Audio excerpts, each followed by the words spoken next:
Some people work themselves to the bone and still can't catch a break. Daren knew that feeling better than most. Every day was a battle to keep food on the table for his little girl. That morning, he was fixing a broken bench outside Morrison's Café, his hands rough and dirty, his clothes worn thin. A group of business people stood nearby, laughing at him, making jokes about his appearance. He kept his head down, used to being invisible. Then the glass doors of the building next door opened. A woman in an expensive suit stepped out. Evelise Monroe, one of the most powerful CEOs in the city. She walked toward the cafe, stopped, and pointed straight at Daren. "That's my future husband," she said. Everyone went silent. Why would she choose him? Before we jump back in, tell us where you're tuning in from, and if this story touches you, make sure you're subscribed, because tomorrow I've saved something extra special for you. The alarm clock buzzed at 5:30, the same as it did every morning. Daren reached over and silenced it before the sound could wake Sophie. The apartment was still dark, the kind of quiet that only exists in the hours before the city wakes up. He lay there for a moment, staring at the ceiling, at the water stain that had been there since they moved in 3 years ago. The landlord kept promising to fix it. Daren had stopped asking. He swung his legs out of bed and felt the cold floor beneath his feet. The heating didn't work properly in their building, hadn't for months. He'd fixed what he could himself, but some problems needed parts he couldn't afford. He pulled on his work jeans, the ones with the patch on the knee that Sophie had sewn for him last month. She'd been so proud of that patch, even though the stitches were uneven and the fabric didn't quite match. He wore them anyway, every day. The kitchen was small, barely enough room for one person to move around comfortably. Daren filled the kettle and set it on the stove, then opened the refrigerator. Not much inside. Half a carton of eggs, some bread, a little milk. Enough for breakfast. There was always enough for breakfast, even if it meant he skipped lunch. He cracked 2 eggs into the pan and dropped 2 slices of bread in the toaster. While the eggs cooked, he looked around the apartment. It wasn't much, but he kept it clean. The dishes were always washed, the floors swept, the few pieces of furniture they owned dusted and arranged as nicely as possible. The couch sagged in the middle, bought second-hand from a thrift store. The coffee table had scratches and ring marks from previous owners. But everything had its place. Everything was cared for. On the wall above the couch hung Sophie's drawing, the one she'd made in kindergarten. "Our Family," she'd titled it in careful crayon letters. 2 figures holding hands, one tall and one small. Daren and Sophie. There was an empty space on the other side, a gap where a third figure might have been. She'd never drawn anyone there, never asked him to explain why it was just the 2 of them. But he saw her looking at other families sometimes, families with 2 parents, and he knew she wondered. His wife, Caroline, had been gone for 3 years now. Cancer took her slowly, painfully, expensively. The medical bills had drained everything they'd saved, everything they'd planned for. The small house they'd been buying, the college fund they'd started for Sophie, the modest life they'd built together. All of it gone. Sacrificed to treatments that bought them a few more months but couldn't save her.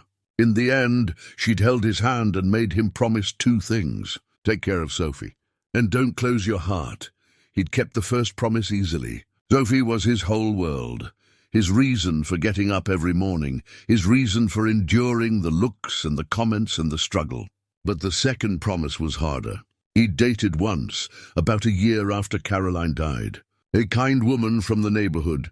A teacher who understood about single parenting. But the chemistry wasn't there, and they'd both known it. Since then, he'd focused on work, on Sophie, on simply surviving. The toast popped up and Daren plated the eggs, adding a slice for Sophie. He poured himself coffee, black because they were out of sugar, and sat at the small table. The stack of bills sat there as they did every morning, a constant reminder. Rent was due in 2 weeks. The electricity bill was overdue. Sophie needed new shoes. Her old ones were getting too small, and he'd noticed her limping slightly yesterday. He pulled out his worn notebook, the one where he tracked every job, every payment, every expense. The numbers didn't add up the way he needed them to. They never did. His phone buzzed with a text. A potential job, fixing a fence 3 blocks away. The pay wasn't much, but it would help. He replied immediately, confirming he could start this afternoon. Every job mattered. Every dollar counted. At 6:30, he heard Sophie's door creak open. Small footsteps padded down the hallway, and then she appeared in the doorway, her dark hair messy from sleep, wearing the pajamas that were getting too short in the legs. She was 6 years old, small for her age, with her mother's eyes and his stubborn chin. "Morning, Papa," she said, rubbing her eyes.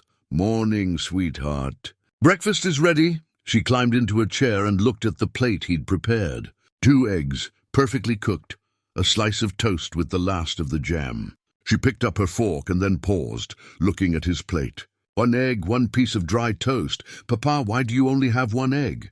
"I'm not that hungry this morning." "You eat up. You need your energy for school." She studied him with those knowing eyes, too perceptive for 6 years old. But she didn't argue. She'd learned not to. Instead, she cut her egg carefully and took a bite, chewing slowly as if to make it last longer. They finished getting ready in the practiced rhythm of their morning routine. Sophie brushed her teeth, while Daren packed her lunch, a sandwich with peanut butter and the apple he'd been saving. He filled her water bottle and tucked a napkin into the lunchbox, with a smiley face drawn on it. Small things, but they mattered. By 7:15, they were walking down the stairs of their building. The elevator had been broken for 2 months, so they took the stairs every day, 5 flights down. Sophie's small hand in his, her backpack bouncing against her shoulders. Outside, the morning air was crisp, and the streets were beginning to fill with people heading to work. Their neighborhood wasn't the best, but it wasn't the worst either. Working families, mostly, people who held 2 or 3 jobs to make ends meet. Daren knew most of them by name. Mrs. Pemberton lived 2 doors down, a widow in her 70s, who sometimes watched Sophie when Daren had an evening job. She'd known Daren's parents years ago before they passed, and she treated Sophie like her own granddaughter. Sophie's school was 6 blocks away, an old brick building that had seen better days, but still functioned. The teachers cared, even if the resources were limited. Daren walked her right to the entrance every morning, waiting until she disappeared inside before he turned to start his own day. "Have a good day, sweetheart. Learn something new." "I will, Papa. You have a good day, too." She kissed his cheek and ran inside, her backpack bouncing. He watched until she was safely through the doors, then headed toward his first job of the day, his father's old toolbox heavy in his hand, ready to face whatever the world would bring. Time seemed to slow down. Daren stared at the woman, trying to make sense of what he'd just heard. She was tall, elegant, with dark hair pulled back in a neat style. Her suit was charcoal gray, perfectly tailored, the kind that cost more than Daren made in a month. She wore minimal jewelry, just a watch that caught the sunlight, but everything about her spoke of wealth and authority. The 3 business people had gone silent, their laughter cutting off mid-breath. The man who'd made the comment about showers turned pale. The woman's mouth hung open slightly, her expression frozen between shock and confusion. Evelise Monroe. Even Daren knew who she was. Her face had been in the business section of the newspaper just last week, something about a major development project. Monroe Industries was one of the largest construction firms in the city, responsible for half the new buildings downtown. And she was standing here in front of Morrison's Café, pointing at him. "Excuse me," the first man said, finding his voice. His name tag read Bradford, and he worked at First National Bank, based on the logo on his briefcase. "Miss Monroe, surely you're joking." Evelise turned to look at him, her expression cool and measured. "I don't joke about important matters, Bradford. And I certainly don't appreciate people who mock others for honest work." She stepped closer to Daren, her heels clicking on the sidewalk. He scrambled to his feet, suddenly aware of how he must look. Dirt on his jeans, sawdust in his hair, his worn shirt with a tear at the collar. He resisted the urge to wipe his hands on his pants. "What's your name?" she asked, looking directly at him. "Daren," he managed. His voice sounded rough, uncertain. "Daren Whitley. It's nice to meet you, Daren Whitley." She extended her hand. He hesitated, looking at his own hands, still dirty from work. She waited patiently, her hand steady. Finally he took it. Her grip was firm, confident. She didn't flinch at the calluses or the grime. What do you do, Daren? I'm a handyman. Fix things mostly.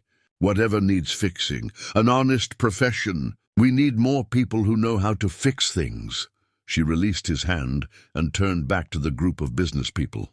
Unlike those who only know how to tear others down, the woman in the group, Penelope according to her name tag, stepped forward. Ms. Monroe, I think there's been some misunderstanding. I know exactly what you were doing. I heard every word from across the street. Evelise's voice remained calm, but there was steel beneath it. You were mocking a man for working hard, for earning an honest living. Tell me, Penelope, what have you built with your hands? What have you created? Penelope's face flushed red. I work in marketing. You sell things other people create. There's nothing wrong with that, but it doesn't give you the right to look down on those who actually make things. Evelise glanced at the third person, a real estate developer named Gerald. Any of you. Bradford tried to recover the situation. Ms. Monroe, perhaps we could discuss this inside, away from what? Away from the man you were insulting. No, I think he deserves to hear this conversation. She turned back to Daren. Would you mind if I took a few minutes of your time? Daren blinked, completely lost. I don't understand what's happening. Neither do I entirely, Evelise said, and for the first time he saw a hint of a smile. But I'd like to find out. Do you have a business card? I don't have business cards.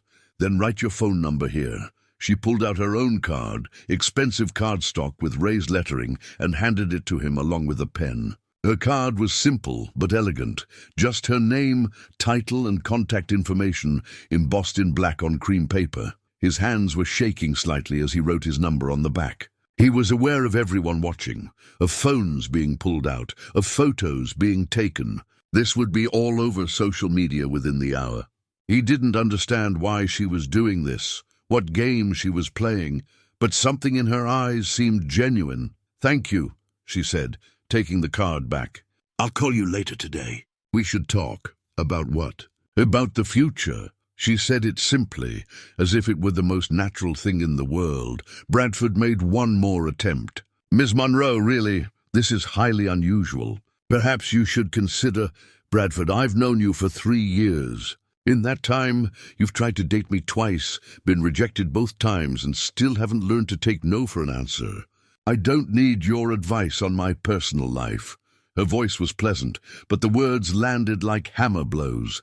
Bradford's face went from pale to red. He opened his mouth, closed it, then grabbed his briefcase. This is absurd. Come on, let's go somewhere else. Penelope and Gerald followed him, all three of them hurrying away as if escaping a crime scene.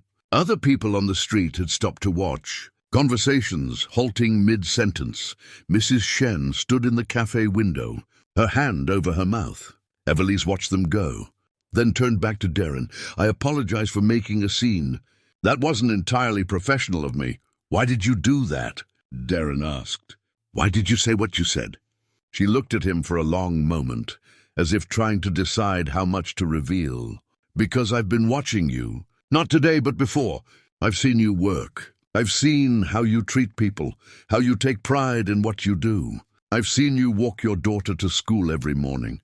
And I've seen the way you look at her, like she's the most precious thing in the world. Daren felt something cold settle in his stomach. You've been watching me? That's creepy, I know. But not in the way you think. My office is in that building. She pointed to the glass tower across the street. I have coffee at Morrison's every morning at 7:30. You've been here 3 times in the past month, working on different projects. I noticed you because you're different from most contractors. You care about the details. You don't cut corners. And you don't treat people poorly, even when they treat you poorly. That still doesn't explain why you said that. About me being your future husband. No, it doesn't. She smiled again, more openly this time. That was impulse. Probably terrible judgment. But I'm tired of people like Bradford and his friends. I'm tired of a world where money matters more than character. And when I heard them mocking you, something in me snapped. I wanted to make a point. By humiliating me? Her smile faded. Is that how you feel? Humiliated? Daren thought about it. He should feel humiliated. He should feel like a pawn in some rich woman's game. But looking at her face, seeing genuine concern there, he didn't. He felt confused, overwhelmed, but not humiliated. "I don't know how I feel," he admitted. "That's fair. Look, I meant what I said about calling you. Not about marriage, obviously. We just met. But I'd like to talk to you, get to know you, if you're willing. No pressure, no expectations. Just conversation. Why? Because I think you're interesting. Because I think you're genuine. And because I'm tired of surrounding myself with people who only see dollar signs when they look at me." She glanced at her watch. "I have a meeting in 10 minutes. But I'll call you this evening, if that's all right." Daren looked down at the business card in his hand. Evelise Monroe, CEO, Monroe Industries. Her personal number was written on the back in his own handwriting, proof that this bizarre encounter had actually happened. "Okay," he said. "You can call." "Thank you." She turned to go, then paused. "And Daren, finish the bench. Mrs. Shen needs it done. And I have a feeling you do excellent work." She walked away, back across the street to her building, leaving Daren standing on the sidewalk with his tools scattered around him and a business card that felt like it weighed 1,000 pounds. He stood there for a full minute, trying to process what had just happened, before Mrs. Shen came outside with a cup of coffee. "That was something," she said quietly, handing him the cup. "Yeah," Daren replied, still staring at the card. "Something." Daren finished the bench in a fog, his mind replaying the encounter over and over. His hands worked automatically, measuring, cutting, securing the new boards in place. The work was good, solid, the kind that would last for years. But he barely registered what he was doing. The business card sat in his shirt pocket, a constant weight against his chest. Mrs. Shen paid him the $50 in cash, plus an extra 20. "For the trouble," she said, patting his arm. "And Daren? That woman, she looked at you like you mattered. Don't forget that." He walked the 6 blocks to Sophie's school, arriving 15 minutes early. He sat on a bench across the street, watching the building, waiting for the dismissal bell. Other parents gathered, mostly mothers in clean clothes with newer cars parked along the curb. He recognized a few, received polite nods but no conversations. He was used to that too. When Sophie emerged, she ran straight to him, her backpack bouncing. Her face was bright, happy. She'd had a good day. That was all that mattered. "Papa, we learned about butterflies today. Did you know they taste with their feet?" "I did not know that." "That's pretty amazing." They walked home hand in hand, Sophie chattering about her day. He listened, responded, asked questions, all while the business card burned in his pocket. Should he call? Was this real? What did a woman like Evelise Monroe want with someone like him? At home, Sophie settled at the kitchen table with her homework while Daren made dinner. Pasta with butter and a little cheese, green beans from a can. Simple food, but enough. While the water boiled, he pulled out the business card and stared at it. The card itself was beautiful, the kind of quality that spoke of success and permanence. Her name was embossed, raised slightly from the surface. Monroe Industries. His own phone number on the back, written in his rough handwriting, looked out of place on something so refined. "Papa. Who's that from?" He looked up to find Sophie watching him. "Just someone I met today. At work. Is it important?" "I'm not sure yet, sweetheart." After dinner, after Sophie's bath and bedtime story, after she was finally asleep, Daren sat at the kitchen table with his laptop. It was an old machine, slow and temperamental, but it worked. He typed Evelise Monroe into the search bar. The results filled the screen. Dozens of articles, photos, interviews. He clicked through them methodically, building a picture of who she was. Evelise Monroe, 38 years old, CEO of Monroe Industries for the past 5 years. Before that, she'd been vice president, working her way up through the company her father had founded. He died when she was 25, leaving her a substantial inheritance, but also a struggling company. She'd turned it around, made it profitable, ethical, respected. There were photos of her at charity galas, always elegant, always poised. Articles about her business philosophy, her commitment to sustainable building practices, her reputation for fairness with contractors and workers. She donated to schools, to community centers, to programs that help people get job training. But in all the photos, she was alone. No husband, no boyfriend, no partner mentioned anywhere. There were a few older articles speculating about her personal life, but they were vague, respectful. She kept her private life private. He found one interview from 2 years ago that caught his attention. The reporter had asked about relationships, about why she hadn't married. "I'm not interested in someone who wants me for my money or my connections," she'd said. "I want authenticity. I want someone who sees me, not what I represent." "That's rare in my world." Daren sat back, thinking about those words. Was that what this was about? Was he supposed to be that authentic person? But he barely knew her. One conversation on a sidewalk didn't make them compatible. It didn't make sense. His phone rang at 8:30, making him jump. Unknown number. He stared at it for 3 rings before answering. "Hello? Daren, it's Evelise Monroe. Is this a good time?" Her voice was different on the phone, warmer somehow. Less formal than it had been on the street. "Yeah, it's fine. Sophie's asleep. How old is she?" "Your daughter?" 6. Her name's Sophie. That's a beautiful name. There was a pause, comfortable rather than awkward. "I imagine today was confusing for you. That's one word for it. I owe you an explanation. A real one, not the abbreviated version I gave you on the street." "Okay," Daren said, settling into his chair. "I'm listening. I meant what I said about watching you work. I notice people, Daren. It's part of what I do. I watch how contractors treat their crews, how business people treat waiters and janitors, how people behave when they think no one important is paying attention. You can learn a lot about someone that way. And what did you learn about me? That you take pride in your work even when no one's watching. That you're patient with your daughter.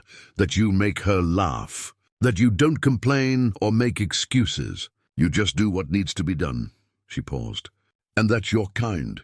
When Mrs. Shen dropped that tray of cups 3 weeks ago, you helped her clean it up. You didn't have to.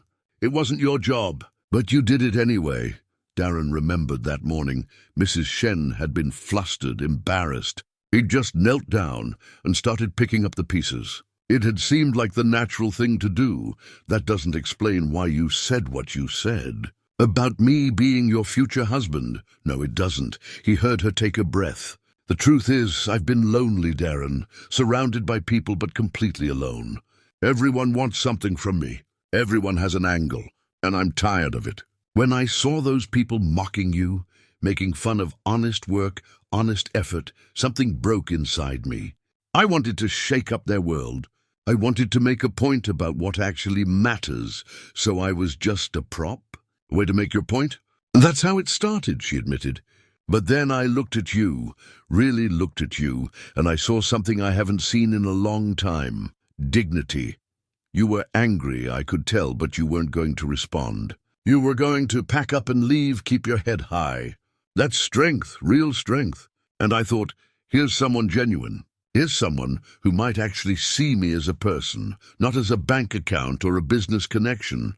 Daren didn't know what to say. Part of him wanted to be angry, to feel used. But her honesty was disarming. "I have a daughter to think about," he said finally. "I can't afford to play games or be part of some social experiment. My life is complicated enough, I understand, and I'm not asking you to complicate it further. I'm just asking if you'd be willing to have coffee with me. Just talk, get to know each other as people. No cameras, no public declarations, just 2 people having a conversation." "Why me?" "You could have anyone. That's exactly the problem," she said quietly. "I could have anyone who wants my money or my influence, but I can't have someone who wants me. Do you understand the difference?" He did. He understood loneliness, understood the difference between being surrounded by people and actually being seen. "Coffee," he said. "Just coffee. And we keep it private. I don't want Sophie exposed to media attention or speculation. She's been through enough." "I completely agree. Private, simple, no pressure. There's a small cafe on Riverside, away from downtown. The Morning Cup. Does Saturday work?" 10 o'clock. "I'd need to find someone to watch Sophie." "Bring her," Evelise said. "I'd like to meet her properly." That surprised him. "You sure about that?" "Very sure. Children are honest. They see people clearly. If she doesn't like me, that'll tell us both something important. Daren found himself smiling despite his reservations. All right, Saturday at 10. The morning cup. Thank you, Daren. I know this is strange. I know you're taking a risk. I appreciate it. After they hung up, he sat in the quiet apartment for a long time, the business card still on the table. This was crazy. This was impulsive and probably foolish. But Mrs. Pemberton's words echoed in his mind, along with Caroline's last request. Don't close your heart. Maybe, just maybe, this was worth the risk. Saturday morning arrived with clear skies and a knot in Daren's stomach. He'd barely slept, running through scenarios in his mind. What would they talk about? What if Sophie didn't like Evelise? What if this whole thing was a mistake? Sophie noticed his nervousness at breakfast. Papa, why are you acting weird? I'm not acting weird. Yes, you are. You put salt in your coffee. He looked down at his cup and realized she was right. He dumped it out and started over. We're meeting someone today. A new friend. I want you to be polite and use your best manners. Is it the lady from your card? He'd forgotten how observant she was. Yes, it's her. Her name is Evelise. Is she your girlfriend? No, sweetheart. We're just getting to know each other. Just friends for now. Sophie studied him with those two knowing eyes. Okay, Papa, I'll be good. They took the bus to Riverside, a neighborhood Daren rarely visited. It was quieter than downtown, with tree-lined streets and small shops. The Morning Cup sat on a corner, a cozy place with outdoor tables and flower boxes in the windows. Through the glass, he could see Evelise already seated inside, looking at her phone. She wore jeans and a simple sweater, no suit, no jewelry, except for a pair of small earrings. Her hair was down, falling past her shoulders. She looked younger, more approachable. When she saw them enter, she stood, smiling. You must be Sophie, she said, kneeling down to Sophie's level. I'm Evelise. It's very nice to meet you. Sophie hung back, shy, gripping Daren's hand. Hi, I hope you like hot chocolate. I took the liberty of ordering you one. Is that okay? Sophie's eyes widened. With marshmallows? Of course with marshmallows. What kind of hot chocolate doesn't have marshmallows? That earned a small smile. They sat down, Sophie between them, and for a moment there was awkward silence. Then Evelise pulled something from her bag, a small wrapped package. I brought you something, Sophie. I hope that's all right. She glanced at Daren, seeking permission. He nodded, curious. Sophie unwrapped it carefully, revealing a book. The Butterfly Garden, she read aloud, running her fingers over the colorful cover. Papa, it's about butterflies. Your dad mentioned you learned about them in school this week. I thought you might like to learn more. Sophie clutched the book to her chest. Thank you. I love it. The ice was broken. Sophie opened the book, looking at the pictures, and Evelise and Daren were left to talk. Their coffee arrived, and for a few minutes they sipped in comfortable silence. Thank you for coming, Evelise said. I wasn't sure you would. I almost didn't. This whole situation is unusual. That's a kind way of putting it. She smiled. I've been thinking about what I said on the phone. About using you to make a point. That was wrong. I should apologize. You already did. Not properly. Daren, I made a public spectacle, and you were in the middle of it. That must have been embarrassing and confusing. I'm sorry. He appreciated the directness. It was both those things. But I'm here anyway. Why? He thought about it. Because I'm curious. Because you seem genuine, even if your methods are unconventional. And because my wife made me promise not to close myself off to possibilities. Your wife? Evelise's expression softened. Sophie's mother? She passed away 3 years ago. Cancer. I'm so sorry. Thank you. It's been hard, but we manage. Sophie's resilient. They talked about small things after that.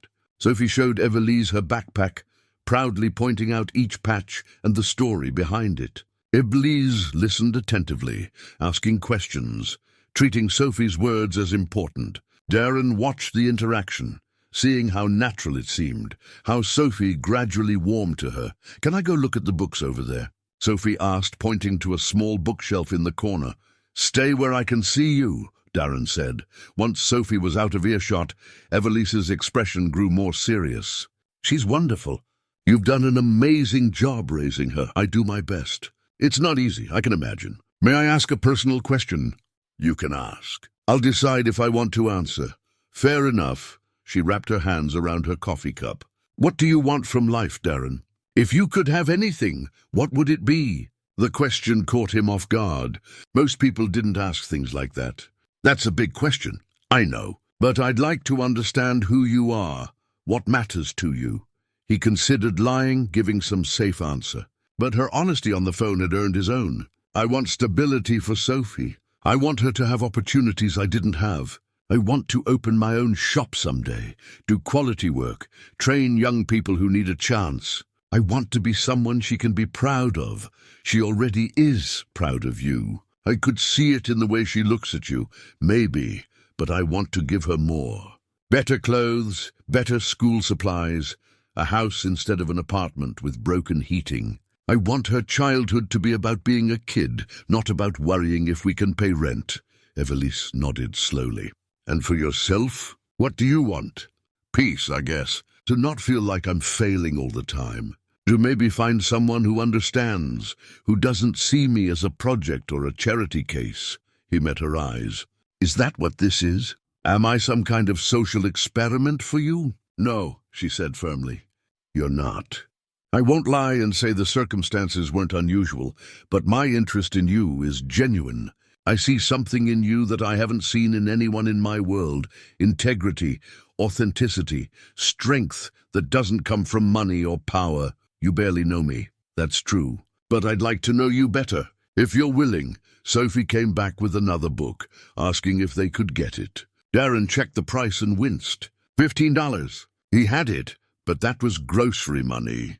Evelise saw his hesitation. May I? She asked quietly. As a gift? Sophie's been so patient while we talked. Every instinct told him to refuse. He didn't take charity. He didn't want to be in anyone's debt. But looking at Sophie's hopeful face, he swallowed his pride. That's very kind. Thank you. At the register, Evelise bought both books and paid for their coffee. Daren's jaw tightened, but he said nothing. Outside, Sophie hugged the books, thanking Evelise 3 times. You're very welcome, Sophie. Maybe next time you can tell me what you learned from them. Will there be a next time? Sophie asked, looking between them. Evelise glanced at Daren. I hope so. If your dad thinks that's a good idea. 3 pairs of eyes turned to him. He felt the weight of the decision, the risk and the possibility. But he also saw how happy Sophie looked, saw the genuine warmth in Evelise's expression, and remembered Caroline's words. Yeah, he said. I think there could be a next time. They exchanged phone numbers properly this time. Evelise knelt down and shook Sophie's hand seriously, like an important business deal. Sophie giggled, but shook back. On the bus ride home, Sophie flipped through her new books while Daren stared out the window. His phone buzzed with a text from Evelise. Thank you for taking a chance. You and Sophie made my day brighter. I hope I didn't overstep with the books, he typed back slowly. You didn't. Thank you for being kind to her. That matters more than anything. Her response came quickly. She matters because she matters to you. I'll call you soon. Daren pocketed his phone and looked at Sophie, absorbed in pictures of butterflies, and allowed himself to hope. Just a little that maybe this strange, unexpected thing might turn into something real. 3 weeks passed, and they fell into a rhythm. Coffee on Saturdays, sometimes with Sophie, sometimes just the 2 of them. A walk through the park on a Wednesday evening. A quiet dinner at a small restaurant where no one recognized Evelise. They talked about everything and nothing, learning each other's stories, discovering unexpected common ground. Evelise told him about growing up wealthy but isolated, about a father who worked constantly and a mother who'd left when she was 12, about boarding schools and loneliness, about inheriting a company she hadn't been sure she could run, about proving herself over and over to people who assumed she'd only succeeded because of her last name. Daren told her about his parents, both gone now. About learning carpentry from his father, about the pride in creating something with your own hands, about meeting Caroline in community college, about building a life together that had been simple but full of love, about the devastating speed with which cancer had taken her and the crushing weight of the bills that remained. They discovered they both loved old movies, the kind with clever dialogue and actual stories. They both hated pretension and small talk. They both believed in keeping your word, in doing what you said you'd do. On their 5th meeting, Daren brought something wrapped in cloth. They were sitting on a bench by the river, watching boats drift past. Sophie was at Mrs. Pemberton's for the afternoon. "I made you something," he said, suddenly nervous. "It's not much." Evelise unwrapped the cloth carefully, revealing a wooden box about 6 inches square. The wood was smooth, beautifully finished, with intricate joints at the corners. The top had a pattern carved into it, geometric and pleasing to the eye. "Daren, this is beautiful. It's a puzzle box. There's a trick to opening it. See these panels? You slide them in a specific order." He showed her the sequence, and the top lifted free, revealing a small compartment inside. She ran her fingers over the wood, feeling the craftsmanship. "This must have taken hours, about 20. I worked on it after Sophie went to bed."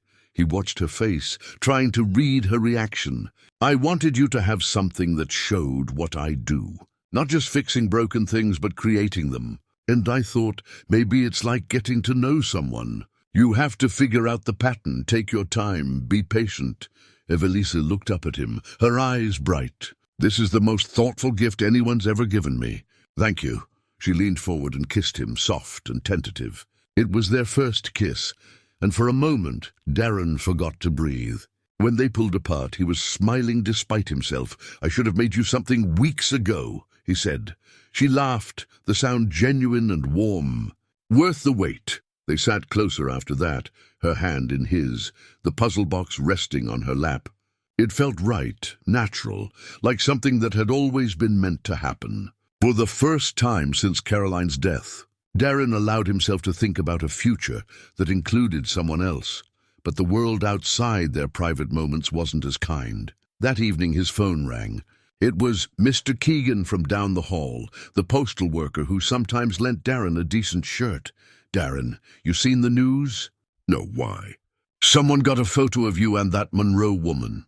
It's all over social media. People are talking." Daren's stomach dropped.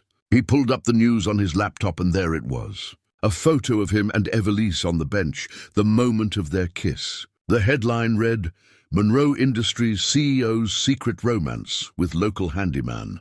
The article was relatively neutral, but the comment section was vicious. People calling him a gold digger, saying he was using her for money. Others saying she was slumming it, having a midlife crisis. A few defended them, but those voices were drowned out by cynicism and judgment.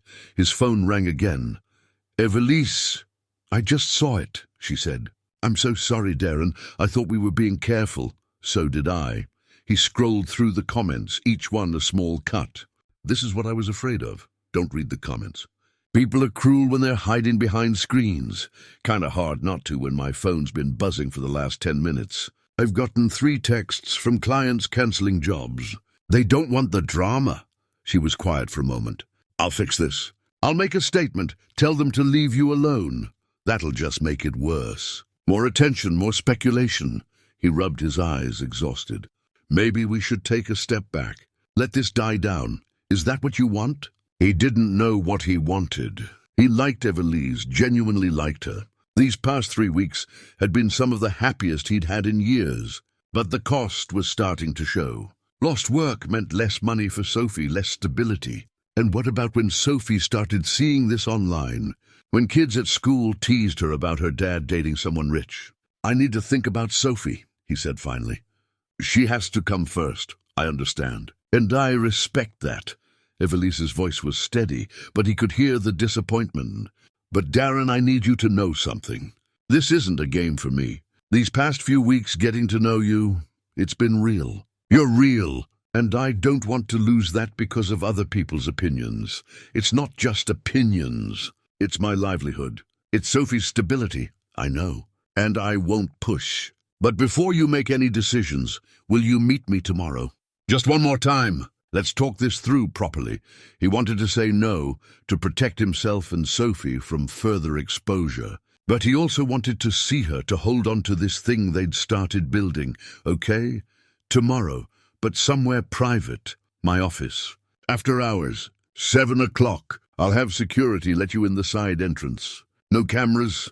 After they hung up, Daren sat in the dark apartment, his laptop screen casting shadows on the wall. The puzzle box sat on his workbench, an identical one he'd made for himself. He picked it up, working through the sequence to open it, then closing it again. Over and over the familiar pattern. Mrs. Pemberton knocked on his door an hour later. She'd seen the news too. "That woman cares about you," she said, settling into his sagging couch. "I can tell." "And you care about her. Caring isn't enough when the whole world is watching and judging. The world always watches. The world always judges. Your parents faced it when they got married. Your father was white, your mother was black. This was 40 years ago. People said terrible things, but they didn't let it stop them from building a life together. Daren had heard the stories, but hearing them now, in this context, hit differently. What if I'm being selfish? What if this hurts Sophie? What if you're showing her that love is worth fighting for? That you don't let fear make your decisions?" Mrs. Pemberton reached over and patted his hand. "Your Caroline told you not to close your heart." Maybe this is what she meant. Maybe she knew you'd find someone who saw you for who you really are. After she left, Daren checked on Sophie, asleep with her butterfly book stacked neatly on her nightstand. She looked peaceful, innocent.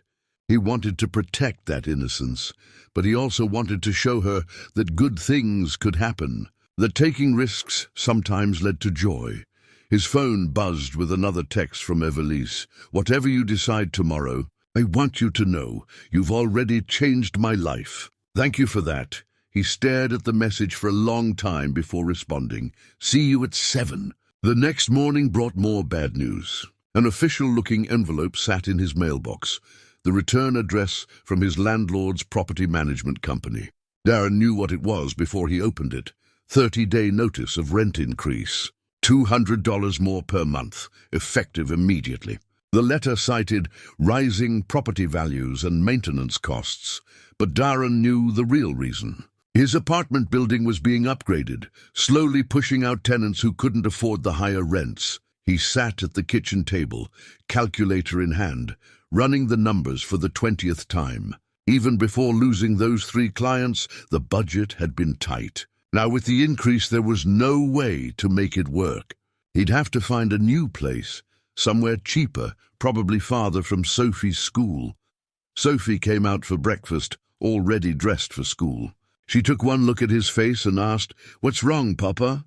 "Just some bills, sweetheart. Nothing for you to worry about," but she was worrying. He could see it in the way she picked at her eggs, in the way she kept glancing at the envelope on the table. She was too young to carry these burdens, but she was old enough to sense them. At work, things got worse. He'd scheduled 3 jobs for the week, but by midday, 2 more had cancelled. The excuses were polite but transparent. They didn't want the media attention. They didn't want cameras showing up at their homes. By the time evening came, he was exhausted and frustrated. He almost called Evelise to cancel, but something made him go anyway.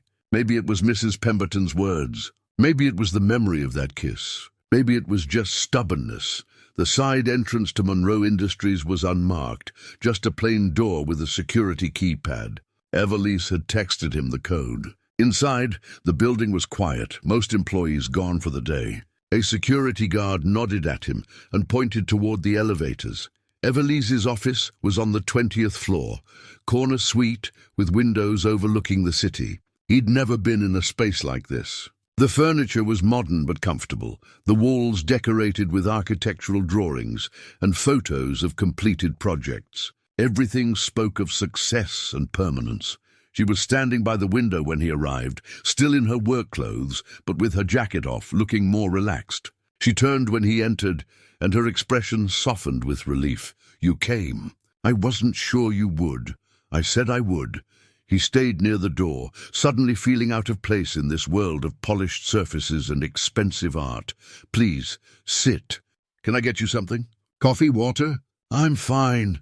He sat on the leather couch, and she settled into a chair across from him, maintaining some distance. "I've been thinking about what you said," Evelise began. "About Sophie needing to come first. You're right. She should. And I don't want to be the reason your life gets harder. It's already getting harder." Got an eviction notice this morning. Rent's going up, clients are canceling. This attention, this circus, it has real consequences for me. Her face fell. Daren, I'm so sorry. Let me help. No. The word came out sharper than he intended. I don't want your money. I don't want to be rescued. I need to stand on my own. Needing help isn't the same as being rescued. It's not weakness to accept support. For you, maybe. But for me, it changes everything. The moment I take money from you, everyone who called me a gold digger is right. Every person who said I was using you gets vindicated. I lose my self-respect, and worse, I lose Sophie's respect. Evelise was quiet for a long moment. I didn't think about it that way. I'm sorry. I approached this wrong. You approached it like someone who's never had to worry about money. That's not a criticism, it's just a fact. Our worlds are different, Evelise. What seems like a simple solution to you feels like surrender to me. She nodded slowly, accepting the truth of it. Then help me understand. What can I do that doesn't make you feel like you're losing yourself? I don't know if there's anything. Maybe that's the problem. Maybe this whole thing was doomed from the start. Do you believe that? He looked at her, really looked at her. In the soft evening light, she seemed vulnerable in a way he hadn't seen before. The CEO mask was gone, replaced by something raw and real. No, he admitted. I don't want to believe that. But I'm scared. I'm scared of losing my independence. I'm scared of Sophie getting hurt by media attention. I'm scared of failing at this like I'm failing at everything else right now. Evelise moved from her chair to sit beside him on the couch. You're not failing. You're facing an impossible situation with dignity and strength. That's not failure. Tell that to my landlord. Tell that to the clients who won't hire me anymore. Those things are temporary. We can figure them out. But walking away from each other because we're afraid, that's permanent. Maybe permanent is safer. Maybe. But is safe what you really want? She reached for his hand. I told you about my father. What I didn't tell you is that before he died, he wrote me a letter, sealed it, gave it to his lawyer with instructions to give it to me when I turned 35. What did it say? It said a lot of things, but the part I keep thinking about was his advice about relationships. He grew up poor, worked his way up from nothing. He knew what it was like to feel inferior, to feel like he didn't belong in certain spaces. And he warned me that I might fall for someone from a different world, someone who'd challenge me, make me uncomfortable. He said if that happened, if I found someone with integrity and character, I should hold on tight. Because that kind of person wouldn't need my money. They'd need my respect, my partnership, my willingness to see them as an equal. Daren felt something shift in his chest. Why are you telling me this? Because you are that person. You have the integrity and character my father was talking about. And I want to respect that. I want to be your partner, not your benefactor. But I don't know how to do that if you won't let me in. I'm trying. This is all new to me. For me too. I've never felt this way about anyone. Not like this. Not this real. She squeezed his hand. I'm not asking you to have all the answers right now. I'm just asking you not to give up yet. Can you do that? He thought about the puzzle box he'd made, about how you had to work through the sequence patiently to open it. Maybe relationships were the same way. Maybe you had to trust the process even when you couldn't see the solution. I can try, he said. But we need ground rules. No more public displays. No more gifts that make me feel like a charity case. And if Sophie shows any signs this is hurting her, we stop. Immediately. Agreed. All of it. Evelise leaned her head against his shoulder. We'll figure it out. Together. They sat like that for a while, the city lights coming on below them, the office growing darker. Eventually Daren's phone buzzed. Mrs. Pemberton, checking if he needed her to stay with Sophie longer. I should go, he said. I know. But neither of them moved for another minute. At the elevator, she kissed him goodbye, soft and lingering. We'll talk tomorrow. Figure out next steps. Tomorrow, he agreed. On the bus ride home, he pulled out the eviction notice and stared at it. 30 days to find a new place, to uproot Sophie's life, to start over in a cheaper neighborhood. The weight of it pressed down on him, heavy and relentless, but underneath the fear, there was something else now. A small flame of hope, fragile but growing. Maybe he didn't have to face everything alone. Maybe letting someone in wasn't weakness. Maybe, just maybe, this strange and unexpected thing could work. His phone buzzed with a text from Evelise. "Thank you for not giving up. Sleep well." He smiled despite everything and typed back, "You too." They didn't see each other for a week.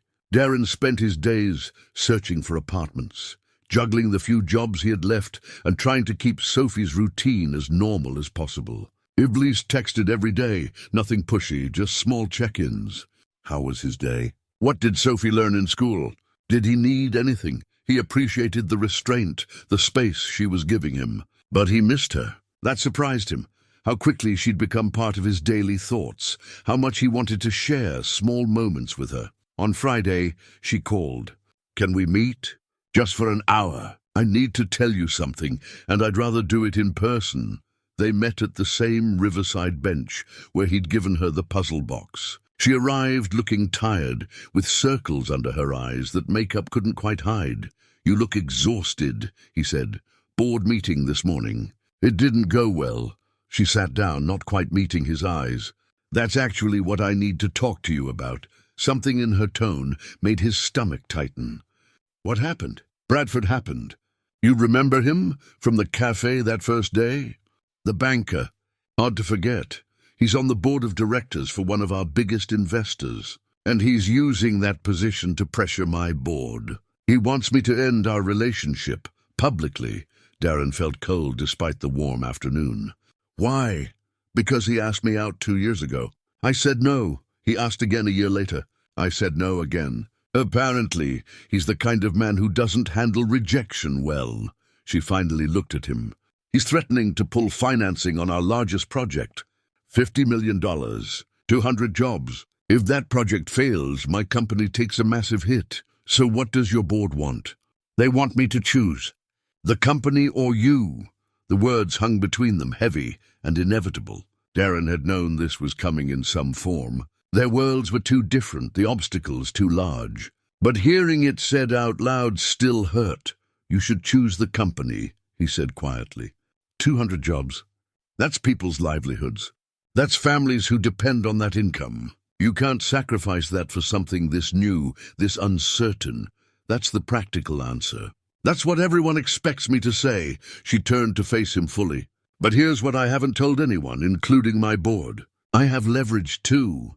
She reached into her bag and pulled out a folder, handing it to him. Inside were documents, financial records, emails. Daren skimmed them, not understanding most of the technical language, but getting the general idea. "Bradford's been embezzling from his own bank," Evelise said.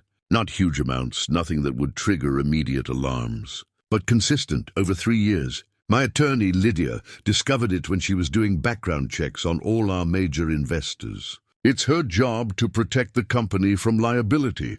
How did she find this if the bank hasn't? Because Lydia's very good at her job, and because Bradford got sloppy. He assumed his position protected him, that no one would look too closely."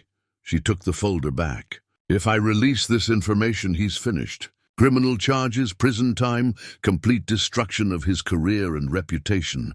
Daren felt like he was watching a chess game he didn't fully understand. "But you haven't released it." "No, because using it means playing his game. It means fighting dirty, becoming the kind of person who destroys others to protect myself. That's not who I want to be, even if it costs you everything." "That's the question I've been wrestling with all week." She stood, pacing along the riverbank.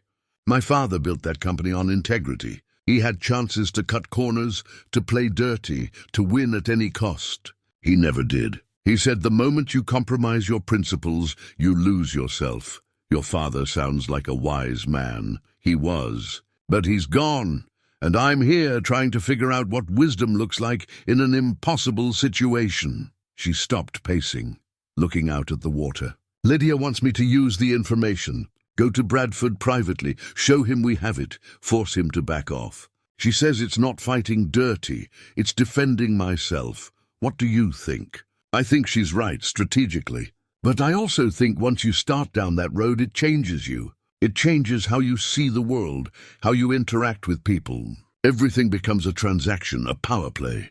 And I don't want to live like that." Daren stood and walked over to her. Can I tell you what I think? Please. I think there's a difference between fighting dirty and protecting what matters. Bradford isn't some innocent victim. He's committed crimes, real crimes that hurt people. And now he's trying to manipulate you into giving up something that makes you happy. That's not business strategy. That's cruelty. So you think I should use the information?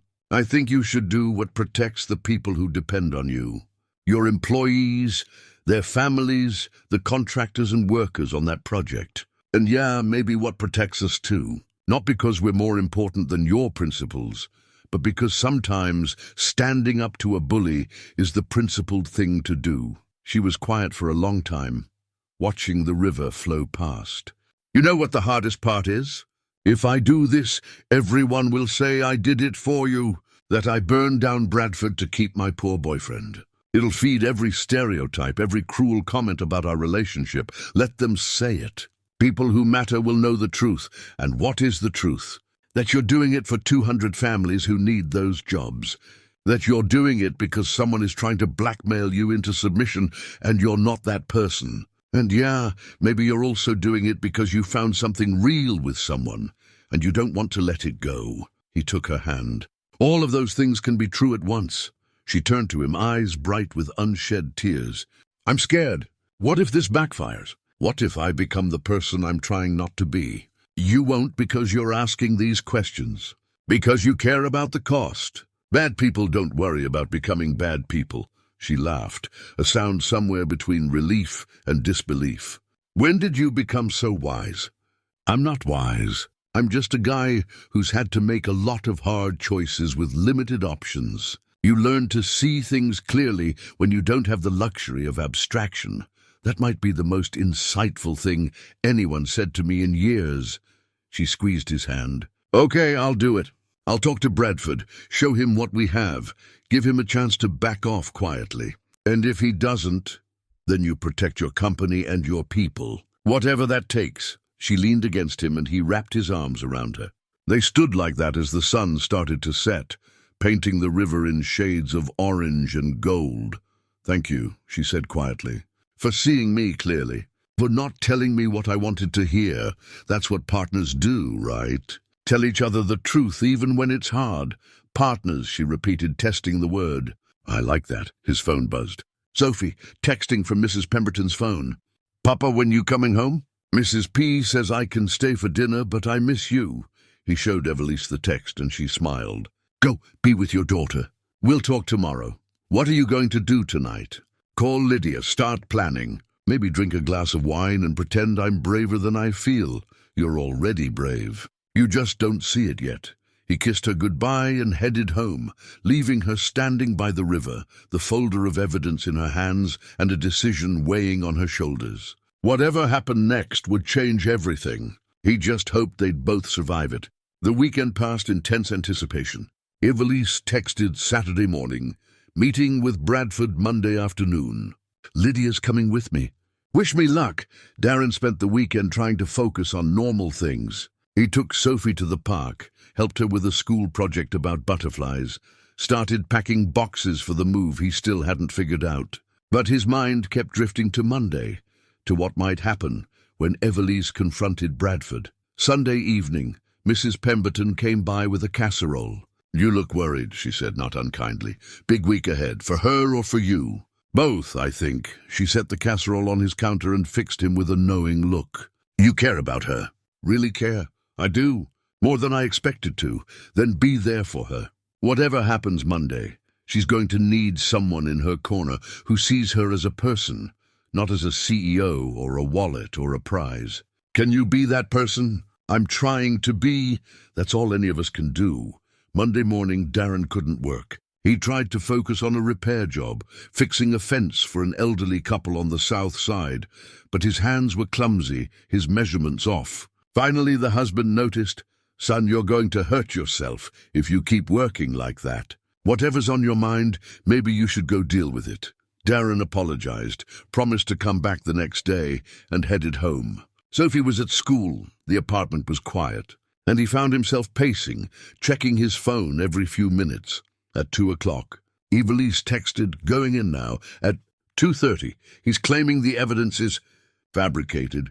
At 3, Lydia's, destroying his arguments one by one. At 3:15, he's threatening to sue. At 3:45, he just walked out. No deal. Daren stared at that last message, feeling his stomach drop. No deal meant escalation. It meant this was about to get much worse before it got better. His phone rang. Evelise, her voice tight. "Can you come to my office? I need to see you. I'll be there in 20 minutes. He made it in 15, taking the side entrance she'd shown him before. The security guard recognized him now, waved him through without question, up to the 20th floor, down the quiet hallway, to her corner office.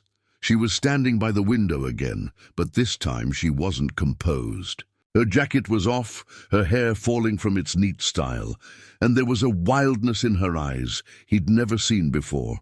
"He called my bluff," she said without preamble. "I showed him the evidence, gave him a chance to withdraw his ultimatum quietly, and he laughed. Said we'd never release it because it would damage our reputation too. Said we'd look petty and vindictive. Is he right? Partially. Some board members will see it that way. The media will have a field day. But Lydia thinks we can frame it correctly, position it as a matter of due diligence and corporate responsibility. What do you think?" "I think I'm about to start a war and I'm terrified." She finally turned to look at him. "The board meets Wednesday. Emergency session. They're going to force a vote, end the relationship with you, or face a vote of no confidence. They can remove me as CEO." Daren felt the weight of it, the impossible choice she was being forced to make. "Then end it. Tell them we're done. It's not worth losing everything you've built. That's what they're counting on. That I'll fold. But if I do, what message does that send? That intimidation works? That someone like Bradford can manipulate people and face no consequences?" She crossed to him, taking his hands. "I called my attorney this morning, the one who handled my father's estate. I asked her to pull out the letter he left me, the one I told you about. I needed to read it again. What did it say? The exact passage I was thinking of. The world will tell you to compromise, to be reasonable, to pick your battles. But some battles pick you. And when they do, when someone forces you to choose between what's easy and what's right, remember that your character is defined not by what you choose in comfortable moments, but by what you refuse to surrender in difficult ones." Her voice cracked slightly. He knew. Somehow he knew I'd face something like this. He knew because he faced it himself. That's how wisdom works. I'm going to release the evidence. Wednesday morning, before the board meeting, I'm going to give it to the financial regulators, to the press, to everyone who needs to see it. And then I'm going to walk into that meeting and dare them to side with a criminal over integrity. Daren pulled her close, feeling her trembling. "You're sure?" "No, I'm terrified. But I'm sure that doing nothing is worse. I'm sure that letting Bradford win means losing myself." She pulled back to look at him. "But I need you to understand something. This is going to get ugly. The media attention will be 10 times worse. Your name will be everywhere. People will say terrible things about both of us. Are you prepared for that?" He thought about Sophie, about the impact this would have on her life, about the clients he'd already lost, the apartment he was being forced to leave, about everything that could go wrong. But he also thought about Mrs. Pemberton's words, about being in Evelise's corner, about showing Sophie that sometimes you stand up for what's right, even when it's hard. "I'm prepared," he said. "We'll face it together. You might lose more work. Things might get worse before they get better. I know. But some things are worth the cost." He cupped her face in his hands. "You're worth it. What we have, as new as it is, it's worth fighting for." She kissed him then, desperate and grateful, and he held her as if he could shield her from what was coming. When they finally broke apart, she took a shaky breath. "Lydia's preparing everything now. Press release goes out Wednesday at 8 a.m., board meeting at 10. By noon, everyone will know. What do you need from me? Just be you, be steady. Remind me why I'm doing this." She managed a small smile. "And maybe keep your phone on. I might need to hear your voice. You have my word on both counts." They spent another hour together, going over the plan, talking through contingencies. Lydia joined them by video call, walking through the timeline, the legal strategy, the media response. It was careful, thorough, overwhelming. When Daren finally left, it was dark outside. He rode the bus home, watching the city lights blur past, thinking about what Wednesday would bring. The battle they were about to fight wasn't just about Bradford or the board or even the company. It was about something deeper, whether two people from different worlds could build something real despite everyone telling them it was impossible. At home, Sophie was already asleep, her butterfly book stacked on the nightstand, her drawing of our family propped against the lamp. He looked at that empty space in the picture, the gap where a third person might someday fit, and made a decision. Whatever happened Wednesday, whatever the cost, he wasn't walking away. Evelise had taken a risk on him that first day, pointing at a stranger and declaring something impossible. Now it was his turn to take a risk, to stand beside her when the world was watching and judging. He pulled out his phone and texted her, "Wednesday morning, I'm coming to the office. You're not facing this alone." Her response came quickly. "Are you sure?" "Completely. Partners, remember?" "Partners. Thank you, Daren, for everything." He set his phone down and looked at Sophie's drawing again, and for the first time, he could imagine what that third figure might look like. Wednesday morning arrived cold and grey. Daren dropped Sophie at school early, explaining he had an important meeting. She hugged him extra tight, as if sensing the significance of the day. "Good luck, Papa." "Thank you, sweetheart. I'll pick you up on time, I promise." He took the bus downtown, arriving at Monroe Industries at 7:30. The building was already buzzing with activity, employees arriving for the day, unaware of what was about to unfold. Evelise met him in the lobby, looking professional in a navy suit but with exhaustion visible in her eyes. "You came," she said softly. "I said I would." They rode the elevator to her floor in silence, her hand finding his. In her office, Lydia was already there, laptop open, reviewing documents one final time. "Everything's ready," Lydia said. "Press release goes to all major outlets at 8. I've alerted the financial regulators. They'll receive the full evidence package simultaneously. Bradford doesn't know yet?" Daren asked. "He will in 30 minutes. Lydia glanced at Evelise. "Last chance to back out." Evelise shook her head. "No, we're doing this." At exactly 8 o'clock, Lydia pressed send. The press release went out, professional and factual. Monroe Industries had discovered evidence of financial misconduct by Bradford Chambers, a board member of one of their key investors. In the interest of transparency and corporate responsibility, they were releasing the information to appropriate authorities and the public. Daren watched Evelise's face as it happened. There was no triumph there, no satisfaction, just resolution and a kind of quiet sadness that it had come to this. "Now we wait," Lydia said. They didn't have to wait long. By 8:15, Evelise's phone was ringing continuously. Media outlets, board members, business associates.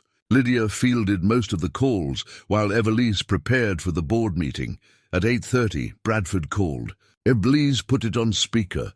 "You've made a terrible mistake," he said, his voice shaking with rage. "I'll bury you for this. I'll destroy your company, your reputation, everything. You made the mistake, Bradford. Years ago, when you started stealing. This is just the consequence." Evelise's voice was steady, calm. "You had a chance to walk away quietly. You chose escalation. This is about him, isn't it?" Bradford spat. "About your little charity project. You're throwing away everything for some—" "Careful," Evelise interrupted. "Whatever you say next will be part of the record. My attorney is listening." Bradford was silent for a moment. Then the line went dead. Lydia smiled grimly. That went well. By 9 o'clock, the story was everywhere. Business news, social media, local outlets. The narrative was splitting. Some portrayed Evelise as a whistleblower acting responsibly, others as a CEO using corporate power to settle personal scores. The comment sections filled with opinions, judgments, speculation. Daren read a few and then stopped. It didn't matter what strangers thought. What mattered was the truth, and the people who'd be in that boardroom in an hour. At 9:30, board members started arriving. Daren watched from Evelise's office as they filed past, their expressions ranging from supportive to furious. 12 people who would decide her fate. "I should go in," Evelise said, gathering her papers. "I'll be right here," Daren said. "The whole time," she kissed him quickly. "Whatever happens, thank you for standing with me, always." She left with Lydia, and Daren was alone in the office. He stood by the window, looking out at the city, thinking about all the turns his life had taken in the past few weeks. From invisible handyman to the center of a corporate drama. From resigned single father to someone willing to fight for something bigger than himself. His phone buzzed. "Mrs. Pemberton. Saw the news. Proud of you both. Sophie's fine, don't worry." Then Mr. Keegan, standing up to bullies. "That takes guts. Even Mrs. Shen from the Café. You and that woman, you're good people. Don't let them tell you different." Messages from neighbors, from clients who'd stuck with him, from people in his community who understood what this really meant. Not a scandal, but a stand. Not about money or status, but about principle. At 10:15, his phone rang. Evelise, her voice tight. "They're voting now." "I had to step out. Couldn't watch. How did it go?" "I told them everything. Showed them the evidence. Explained my reasoning. Some got it. Some didn't. A few think I should have handled it quietly, that going public was unnecessary. What do you think?" "I think I did what my father would have done." "That has to be enough." She paused. "Daren, if this goes badly, if they vote no confidence, then we figure out what's next. Together. You'd stay, even if I lose everything?" "You wouldn't be losing everything. You'd still have your integrity, your principles. And you'd have me if you want me." He heard her breath catch. "I want you, more than I've wanted anything in a long time. Then whatever happens in that room, we've already won." They stayed on the phone, not saying much, just being present for each other across the distance, waiting for 12 people to decide not just her career, but the direction of both their lives. 20 minutes later, Evelise returned to her office. Her face was unreadable, professional mask firmly in place. Daren stood, his heart pounding, trying to read the outcome in her expression. "Well?" he asked. She closed the door behind her, leaned against it, and finally allowed herself to smile. 9-3. "I keep my position." Relief flooded through him. He crossed the room and pulled her into his arms, feeling the tension drain from her body as she held him tight. 3 voted against?" he asked. "Bradford's closest allies. They'll probably resign within the month, which is fine. We need people on that board who value integrity over connections." She pulled back to look at him. "But there's more. Something I didn't expect." "What?" "Constance Aldridge, the oldest board member. She knew my father well, worked with him for 30 years. After the vote, she stood up and told a story I'd never heard before." Evelise walked to her desk, still processing. "Apparently my father faced something similar 40 years ago. Her business partner was embezzling, threatened to ruin him if he exposed it. My father released the evidence anyway, lost contracts, nearly lost the company. It took him 5 years to rebuild." "He never told you?" "No.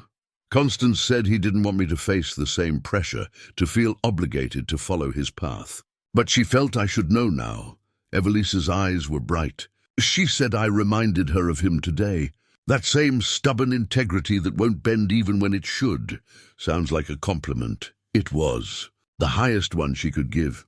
Evelise sat down, suddenly looking exhausted. And then she said something else. She said my father once told her that the measure of a person isn't what they choose when everything's going well, but who they become under pressure. "And that I'd proven myself today." Daren sat beside her. "You did. You were incredible. I was terrified. Brave people usually are. That's what makes it brave." She laughed, tired but genuine. "When did you become so wise?" "I keep telling you, I'm not wise.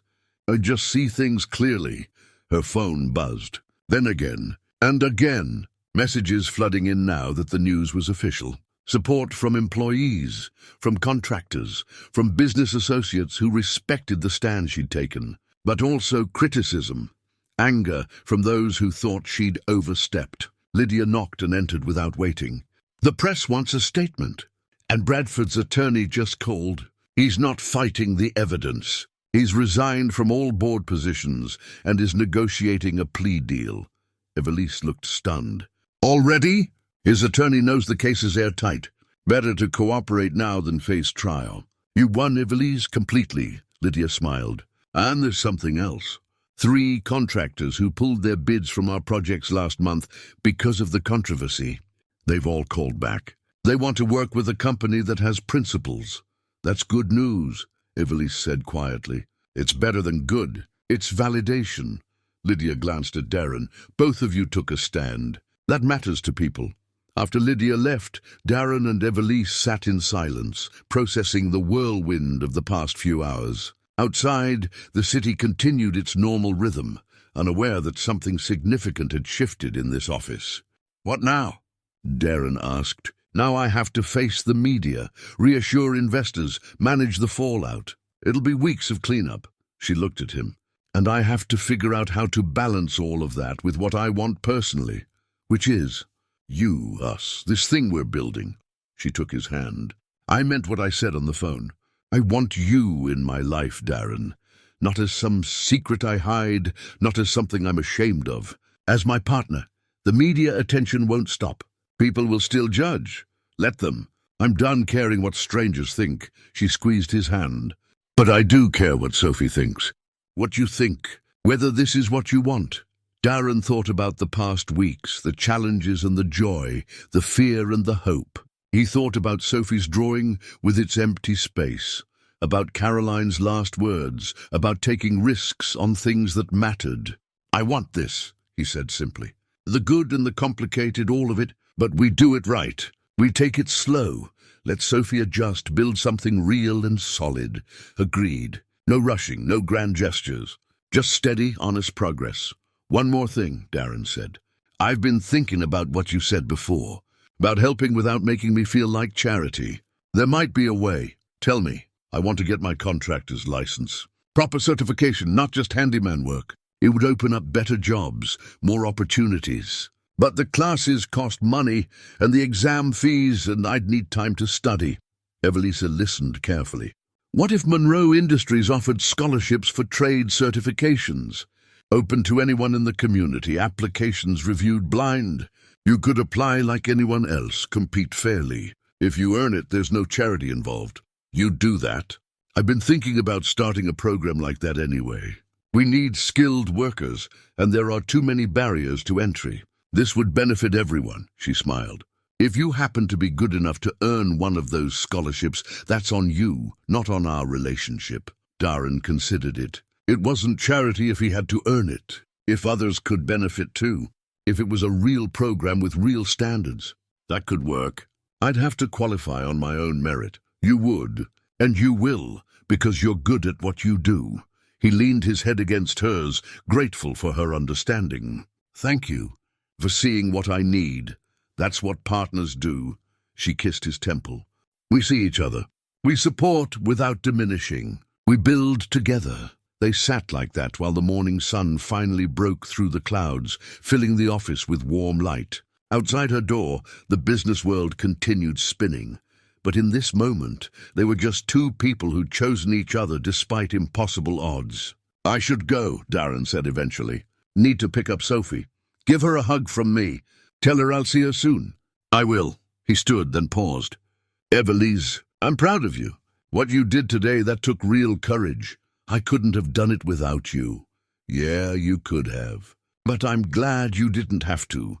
He left her there, framed by sunlight and possibility, and headed home to his daughter, with hope stirring in his chest. The battle was won, but more importantly, they'd proven something to themselves. That integrity mattered, that standing together made them stronger, that love built on respect and honesty could weather any storm. On the bus ride home, he thought about that contractor's license, about the future it could open, not because someone handed it to him, but because he'd earn it, the way his father had taught him to earn everything worth having. 6 months passed, like water flowing downstream, steady and transforming. Daren stood in the doorway of his new workshop, a modest space in a neighborhood between downtown and where he used to live. The sign above the door read, "Whitley & Sons Repairs," in simple letters. Not fancy but professional. His father would have been proud. Inside, 2 young men worked at separate benches, learning the trade the way Daren had learned from his own father. Patient instruction, attention to detail, pride in honest work. He'd taken them on 3 months ago, both from difficult backgrounds, both needing a chance. They reminded him of himself at that age, hungry to prove themselves, grateful for someone who believed in them. The certification hung on the wall behind his desk, official and earned. He'd studied for 3 months, taking the classes at night after Sophie went to bed, working through practice problems until his eyes burned. The scholarship from Monroe Industries had covered the costs, but he'd earned every point on that exam himself. When the results came back, passing with high marks, the pride he felt was pure and untainted. Nobody could say it had been given to him. He'd earned it. His phone buzzed. "Evelise, still on for dinner tonight?" "Sophie's choice of restaurant." He smiled and typed back, "Wouldn't miss it." She's been talking about it all week. The past 6 months hadn't been easy. The media attention had continued for weeks, gradually fading as new stories emerged. Some clients had come back, apologizing for their earlier judgment. New ones had appeared, referred by people who respected what Daren and Evelise had stood for. The workshop had become possible because of those referrals, because of his growing reputation for quality work and honest dealing. He'd found an apartment on his own, smaller than the old one, but in a better neighborhood, closer to Sophie's school. The rent was manageable, and he'd negotiated it himself, proud of his ability to stand on his own feet. Evelise had offered to help a dozen times, and each time he'd thanked her and declined. She'd learned to respect that boundary, to understand his need for independence wasn't about pride, but about preserving who he was. But she'd found other ways to be supportive, recommending him to contractors she trusted, introducing him to people who needed reliable work, celebrating his successes without diminishing them, never using her money, always using her connections, her respect, her partnership. It was a distinction that mattered to him, and she understood that completely. Their relationship had grown slowly, carefully, like something being built to last. Dinner once a week, sometimes twice. Phone calls every evening after Sophie went to bed. Weekend outings, the 3 of them, building comfort and trust. Sophie had warmed to Evelise gradually, testing boundaries, asking questions, watching how this new person fit into their small family. Last month, Sophie had asked if Evelise could come to her school play. Daren had held his breath, knowing how significant that invitation was. Evelise had attended, sitting between Daren and Mrs. Pemberton, cheering louder than anyone when Sophie took her bow as a butterfly in the spring production. Afterward, in the car, Sophie had said quietly, "I like her, Papa. She makes you smile again, like you used to smile in the pictures with Mama." That simple observation had meant everything. It told him Sophie understood that she wasn't betraying her mother's memory, that she could see room in their lives for more love without losing what they'd had. Now, closing up the workshop for the day, Daren thought about how far they'd come. Monroe Industries had thrived after the Bradford scandal, earning respect for its ethical stance. 3 new board members had been appointed, all chosen for merit and integrity. Evelise's reputation had grown, not despite the controversy, but because of how she'd handled it. She'd been interviewed by business magazines, invited to speak at conferences about corporate ethics and leadership. But the recognition she seemed most proud of was simpler. Her employees respected her. Her contractors trusted her. The community saw her as someone who kept her word. He stopped by his apartment to change clothes and pick up Sophie. She was waiting, wearing her favorite dress, the one Evelise had helped her pick out during a shopping trip 2 months ago. Not expensive, just right for a 6-year-old who liked to twirl and see the skirt spin. On the wall above the couch, Sophie's drawing still hung, but it was different now. She'd added a 3rd figure, drawn in careful crayon, holding hands with the other 2. A woman with dark hair and a big smile. "Ready, sweetheart?" "Ready, Papa. Can we get the pasta with the cheese on top?" "It's your choice tonight. Whatever you want." They took the bus to the restaurant, a family place Sophie loved for its pasta and warm bread. Evelise was already there, looking relaxed in casual clothes, her hair down. She stood when they arrived, hugging Sophie first, then kissing Daren's cheek.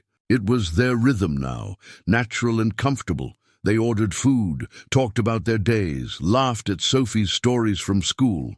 She was doing better in class, more confident, happier. Having stability helped.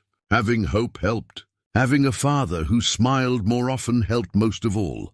Evelise had brought something for Sophie, a book about careers in science. I thought you might like this, since you're so interested in butterflies and nature. Sophie opened it carefully, her eyes lighting up at the pictures. Look, Papa. There are people who study butterflies for their job. Maybe that'll be you someday, Evelise said. You're smart enough. You think so? I know so. Watching them together, Daren felt something settle in his chest. Peace, the kind Caroline had wanted for him, the kind he hadn't thought possible after losing her. But here it was, unexpected and real. After dinner, they walked back to his apartment together, Sophie between them, holding both their hands. The diners had glanced their way occasionally, a few recognizing Evelise, but most people simply saw what they were, a family sharing a meal. The scandal had faded. What remained was just life, just people trying to build something good. At his building entrance, Sophie hugged Evelise goodnight. See you Saturday? We're going to the Science Museum, right? Definitely. I've been looking forward to it all week. Me too. Sophie ran inside to tell Mrs. Pemberton about dinner. Leaving Daren and Evelise alone for a moment, Daren and Evelise stood close. The evening air cool around them. Thank you, Evelise said softly, for letting me into your life, into Sophie's life. I know it wasn't easy. Thank you for being patient, for understanding what we needed, for being exactly who you are. This is what I needed too. Something real, something that matters. She smiled.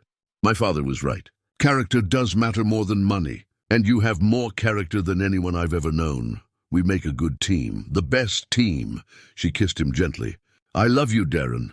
I've been wanting to say that for a while now, and I'm tired of waiting. His heart expanded, full and warm. I love you too. Both of us do, I know. Sophie told me last week. Evelise laughed at his surprised expression. We were picking out that dress, and she said, my papa loves you. I can tell because he hums when he gets ready to see you.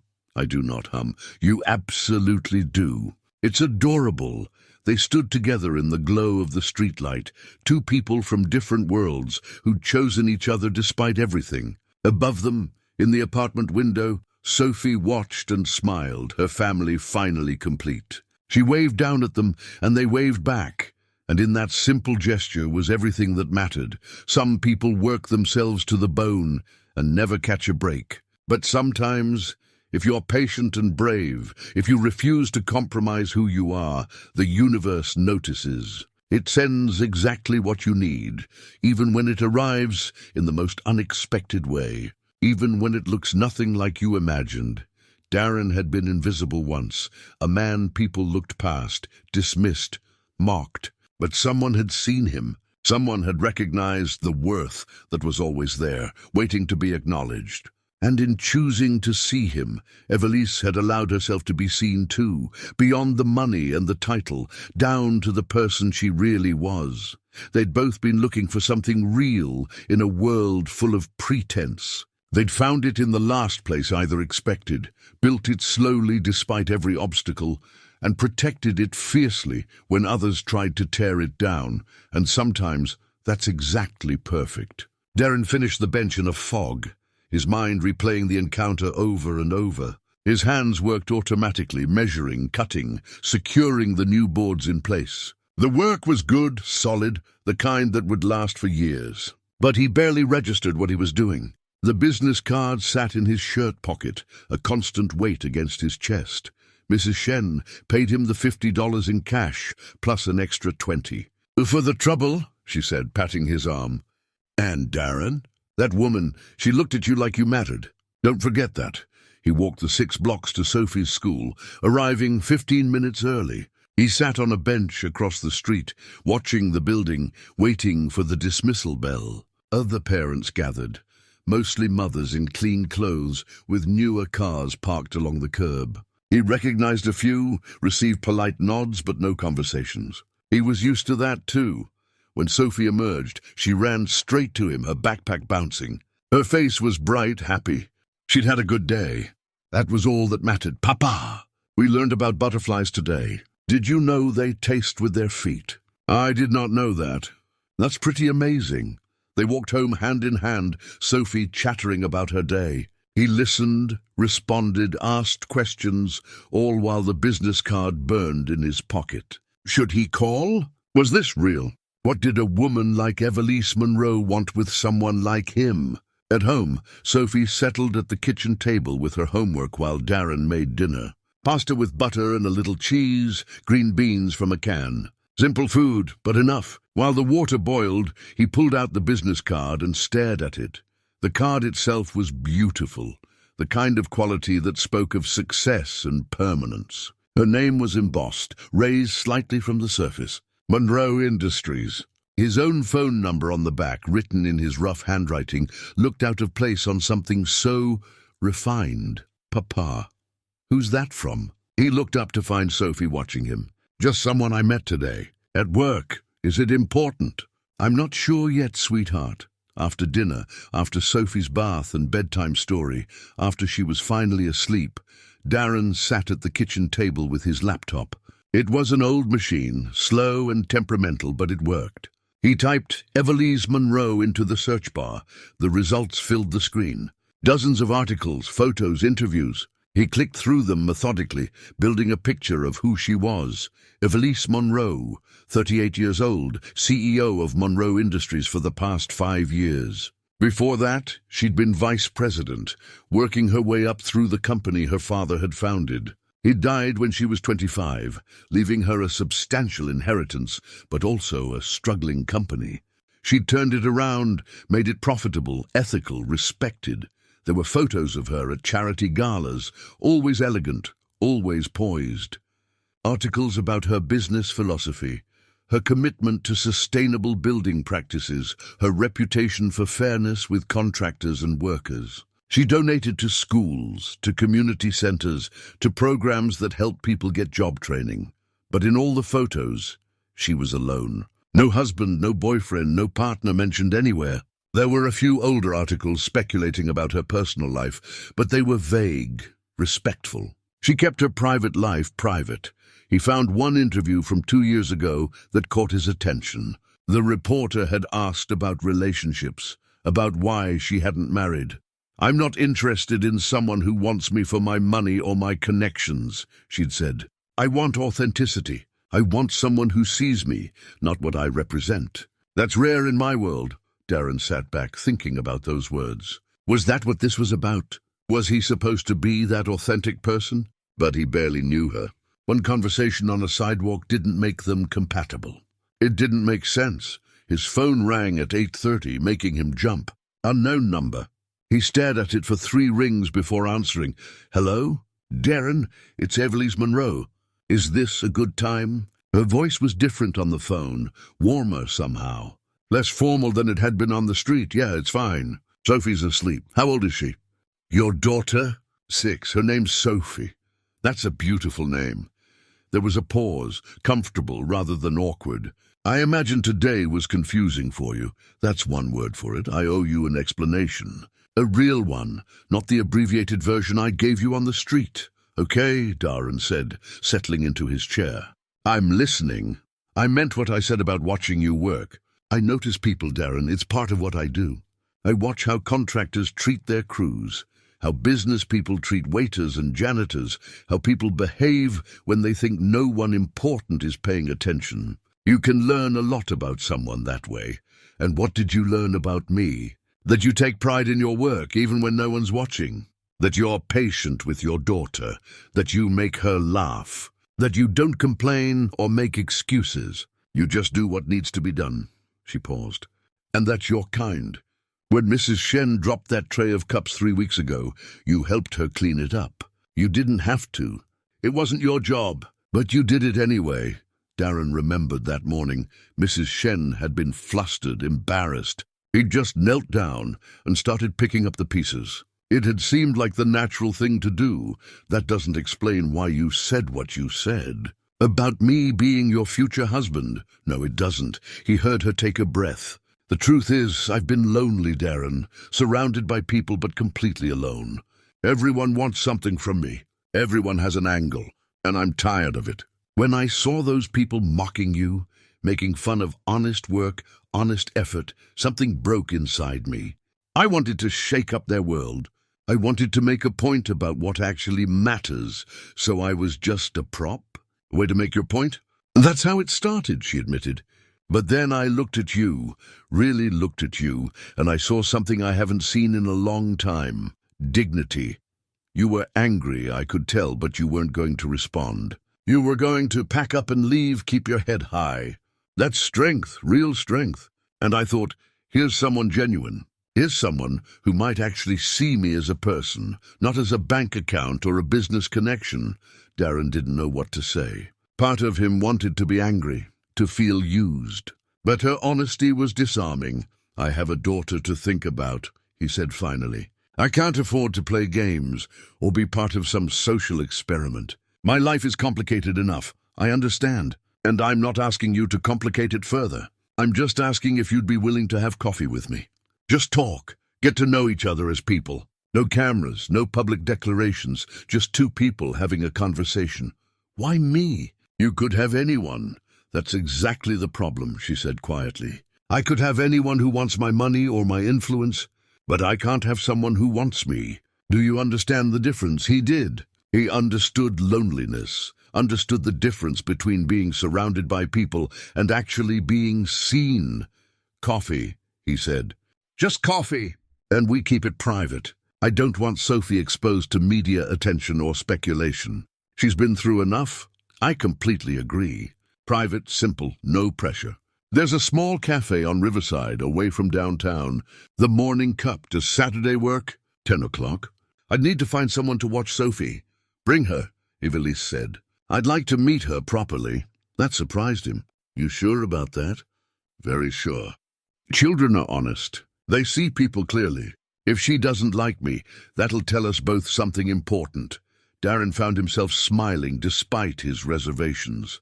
All right, Saturday at 10. The Morning Cup. Thank you, Daren. I know this is strange. I know you're taking a risk. I appreciate it. After they hung up, he sat in the quiet apartment for a long time, the business cards still on the table. This was crazy. This was impulsive and probably foolish. But Mrs. Pemberton's words echoed in his mind, along with Caroline's last request. Don't close your heart. Maybe, just maybe, this was worth the risk.